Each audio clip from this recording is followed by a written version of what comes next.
बिस्मिल्लाहिर्रहमानिर्रहीम। काश्तकार भाइयों, मैं हूं जहांज़िब कुरैशी और आप देख रहे हैं किसान न्यूज़।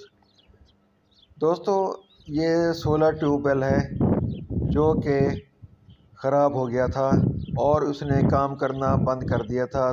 तो ये आप जो पाइप देख रहे हैं, ये हमने निकाला है ताकि इसका जायज़ा लिया जा सके और इसे ठीक किया जा सके।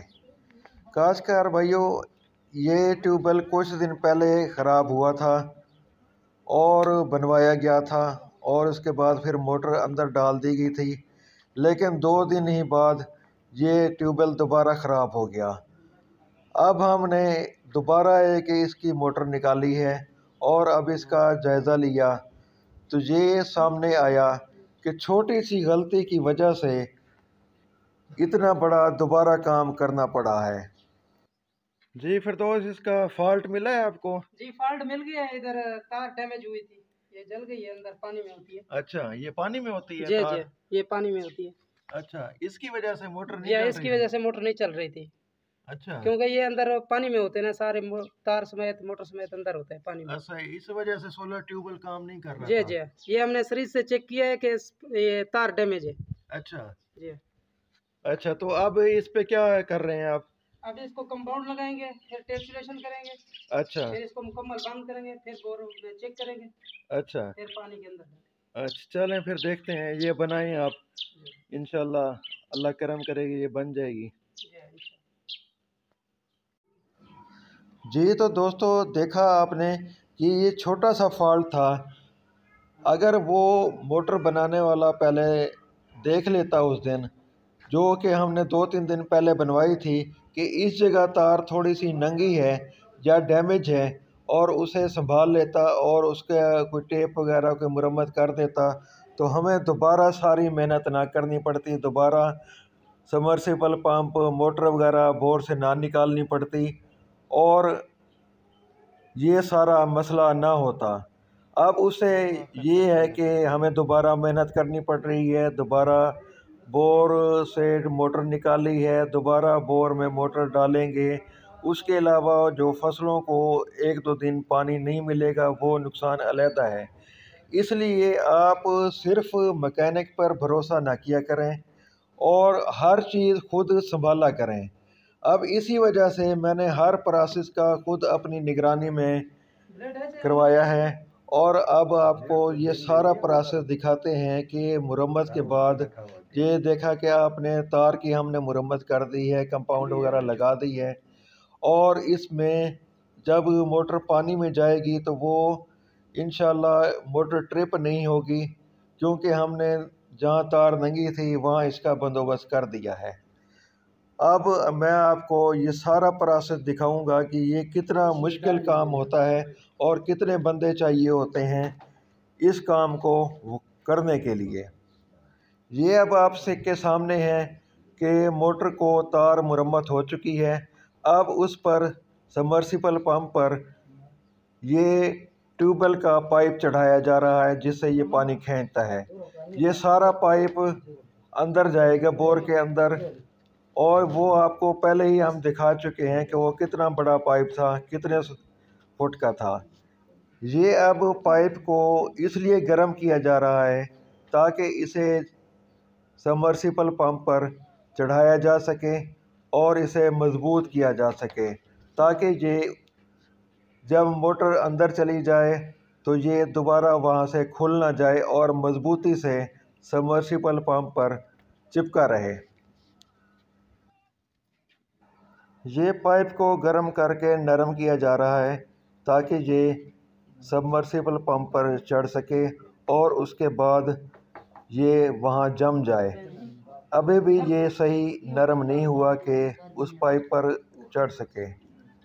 तो इसको जब नरम कर लिया जाएगा तो उसके बाद इसे सबमर्सिबल पंप पर चढ़ा दिया जाएगा और उसके बाद इसका कोई ट्यूब वगैरह जैसे टायरों की होती है वो चढ़ा दी जाएगी जो इसको मजबूत कर देगी।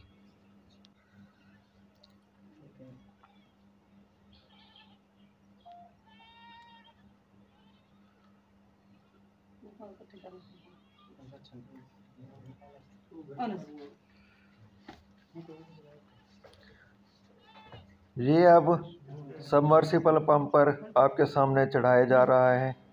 ये देखें, ये नरम होने की वजह से ये उसमें दाखिल हो गया है, अदरवाइज़ ये काफ़ी पाइप सख्त होता है।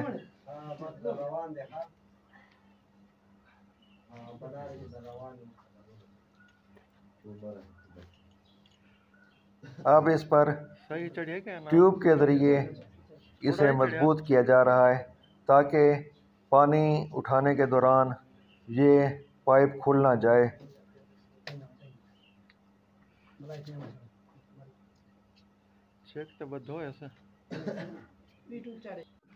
ये एक लोहे की बाल्टी की तरह एक पुर्जा बनाया जाता है जिसमें सबमर्सिबल पंप को रखा जाता है और इसे रस्से से बांधा जाता है ताकि ये सबमर्सिबल पंप जो 70-80 हज़ार का आता है, लाख रुपए तक आता है, वो बोर के अंदर गिर न जाए और लाखों का नुकसान ना हो जाए। ये अब आपके सामने इसे एक टोकरी नुमा लोहे के पुर्जे में रखा जा रहा है।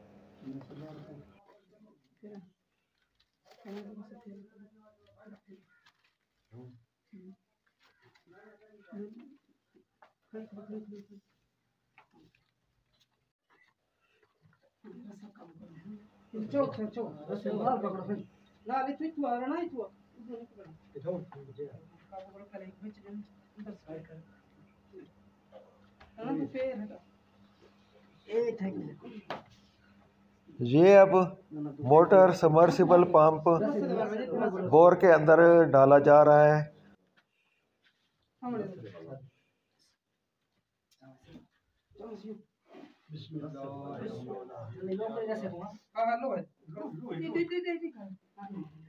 एक 120-130 फुट तक डाला जाता है ताकि वहाँ ये पानी खींच सके, और इसके साथ रस्सा इसलिए बांधा जाता है कि अपनी मर्ज़ी से इसे मतलूबा हद तक पहुँचाया जा सके और आसानी से निकाला जा सके। वाज़ेह रहे कि इस रस्से का बहुत अहम किरदार होता है क्योंकि ये आपके सबमर्सिबल पंप को थामे रखता है और नीचे गिरने से बचाता है बोर के अंदर। ये अब देखें, अब ये आहिस्ता आहिस्ता पाइप नीचे जा रहा है और मोटर भी नीचे जा रही है, लेकिन ये वज़न की वजह से बचाने के लिए इसे रस्से के ज़रिए आहिस्ता आहिस्ता बोर के अंदर डाला जाता है। और इस काम के लिए, क्योंकि ये मोटर काफ़ी वज़नी होती है जो कि तकरीबन 1.5-2 मन की होती है, इस वजह से इसे 5-6 बंदे चाहिए जो इसे मजबूती से पकड़े रहें और आहिस्ता आहिस्ता इसे ज़मीन के अंदर बोर के अंदर जाने दें। सारा काम मुकम्मल होने के बाद ट्यूबवेल अब माशाल्लाह चालू है और अच्छे एक मिकदार में पानी दे रहा है। अगर आपके ट्यूबवेल सोलर ट्यूबवेल में कोई मसला आए तो आप ज़्यादातर इलेक्ट्रीशियन बुलवाते हैं और करंट वगैरह चेक कराते हैं, जो इन्वर्टर को देखकर फ़ौरन ही ये फतवा जारी कर देते हैं कि जी मोटर जल गई है। हालांकि ऐसा बाद दफ़ा नहीं होता। हमें भी 2 दफ़ा यही कहा गया इन्वर्टर को देख के जो काम नहीं कर रहा था कि जी आपकी मोटर जल गई है, लेकिन जब मोटर निकलवाई गई और उसे चेक किया गया तो अल्हम्दुलिल्लाह मोटर बिल्कुल ठीक थी और जलने की कोई वजूहात नहीं थी। सिर्फ़ कोई ना कोई मामूली ख़राबी थी, कभी उसका रूटर ख़राब था तो कभी कोई तार डैमेज थी। इसलिए अगर ऐसा कोई मसला हो तो आप पहले मोटर निकलवाया करें, उसको चेक करवाया करें, क्योंकि बाद दफ़ा बंदा जल्दी में परेशान हो जाता है और नई मोटर मंगवा लेता है जो 80-90 हज़ार तक की आती है, तो वो ज़ाहिर है वापसी नहीं होती और आपका नुकसान हो जाता है। या यही होता है कि आप बग़ैर चेक करवाए वाइंडिंग के लिए, मोटर वाइंडिंग के लिए भेज देते हैं कि मोटर जल गई है, जो कि अगर आपको सही मिस्त्री ना मिले तो वो आपसे मोटर वाइंडिंग के पैसे भी ले लेगा और वाइंडिंग भी नहीं करेगा। दूसरा ये कि अगर मोटर जल भी जाए तो बेहतर है कि नई मोटर डलवा दी जाए, क्योंकि वाइंडिंग वाली मोटर ज़्यादा अरसा नहीं चलती। तो ये अभी आपको मैं दिखाता हूँ कि इन्वर्टर किस तरह है कि वो काम कर रहा था, जिसके बाद फ़ौरन ही ये फतवा जारी कर दिया गया कि जी आपकी मोटर जल गई है, हालांकि ऐसा नहीं था। तो ये देखें काश्तकार भाइयों, इस मामले में आप खुद मोहतात रहें, खुद तवज्जो दें, कुछ ना कुछ सीखने की कोशिश करें ताकि आपका सोलर ट्यूबवेल बहुत अच्छे तरीके से कामयाबी से चलता रहे। अगर आपको ये मालूमात पसंद आई हैं तो हमारे चैनल किसान न्यूज़ को सब्सक्राइब कर लें। मिलते हैं इंशाल्लाह किसी नई मालूमाती वीडियो के साथ किसी नेक्स्ट वीडियो में। तब तक अल्लाह निगहबान।